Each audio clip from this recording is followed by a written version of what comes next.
নবী বলছেন, আল্লাহ আমার উম্মত যদি জাহান্নামে থাকে আমি কিন্তু জান্নাতে যাব না। আল্লাহ বলছেন, আপনি না গেলে তো জান্নাত উদ্বোধনই হবে না। এবারে মামলা কি দাঁড়ালো? আল্লাহ পাক বলে যে আমি তাহকামুল হাকিমিন নিজেকে বলেছি, বিচার না করলেও তো জিনিসটা সুন্দর হয় না। অনবী একটা কাজ করেন, ওয়ালা সাউফা ইউতিকা রাব্বুকা ফাতারদা, আমি কাউকে বলি নাই, আপনাকে না বলেছি। আমার সাল্লাল্লাহু ইল্লা রাহমাতাল লিল আলামিন কারো সম্পর্কে নাজিল করি নাই, আপনাকে দিয়েছি। ওয়ালাল আখিরাতু খায়রুল লাকা মিনাল উলা, কাউকে বলি নাই, আপনাকে বলেছি। আর আমি আল্লাহ ভালো করে জানি আপনি হচ্ছেন উম্মতের দরদী নবী। আপনি নিজের জন্য কাঁদেন নাই, সন্তানের জন্য কাঁদেন নাই, পরিবারের জন্য কাঁদেন নাই, নাতির জন্য কাঁদেন নাই, যত কেঁদেছেন জীবনে সবকিছু উম্মতের জন্য। এমনকি হাসরের ময়দানে যখন সর্বপ্রথম আমাদের নবীকে আল্লাহর হুকুমে তোলা হবে, আমাদের নবী উঠেই জিবরাইল আলাইহিস সালামকে প্রথম প্রশ্ন করবে, ও আমার ভাই জিবরাইল, আমার উম্মত গুলা কোথায়?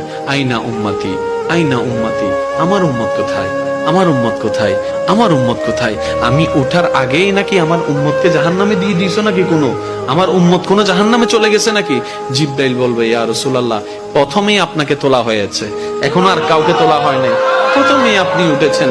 আমার নবী বলবে, আমার উম্মত গুলা কোথায়? জিবরাইল বলবে, ইয়া রাসূলুল্লাহ, এখনো তারা উঠে নাই, উঠবে একটু পরে। নবী দৌড়াই চলে যাবে আল্লাহর রহমতের দরবারের দিকে।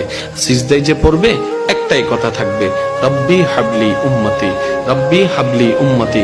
একটু মনোযোগ চাইবো আমি আশিকদের, রব্বি হাবলি উম্মতি, ও আল্লাহ আমার উম্মত গুলাকে আমাকে দিয়ে দাও। তো উম্মতের লিস্টের ভিতরে তো আবু বকর সিদ্দিকের নামও আছে, উম্মতের লিস্টের ভিতরে তো ফারুকে আজমের নামও আছে, উম্মতের লিস্টের ভিতরে তো সাহাবায়ে কেরাম আজমাইনের নাম আছে, উম্মতের লিস্টের ভিতরে তো আহলে বাইতের নাম আছে, উম্মতের লিস্টের ভিতরে তো তাবি তবে তাবি আল্লাহর ওলিদের জান্নাতীদের নাম আছে।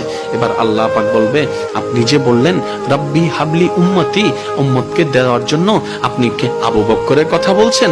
নবী বলে যে না, আমার আবু বকরকে নিয়ে চিন্তা নাই, আমার ফারুককে নিয়ে চিন্তা নাই, আমার ওসমানকে নিয়ে চিন্তা নাই, আমার আলীকে নিয়ে চিন্তা নাই। ও আল্লাহ, আমার উম্মতের ভিতরে যারা জাহান্নামের অধিবাসী হবে ওই উম্মতগুলোকে আমাকে দিয়ে দাও। আল্লাহ বিচারক হয়ে বিচারও করবেন, জাহান্নামীকে জাহান্নামে দিয়ে দিবেন। আহকামুল হাকিমের দায়িত্ব শেষ। এবার নবীকে আল্লাহ সিজদায় যাওয়ার অনুমতি দিয়ে সুপারিশ করাবেন। নবীর সুপারিশ কবুল করতে করতে নবীর উম্মতকে, আল্লাহর বান্দাদেরকে জাহান্নামী থেকে জান্নাতি করে দিবেন। জগৎ জিজ্ঞেস করবে, মওলা জাহান্নামী আবার জান্নাতি হয় কেমনে?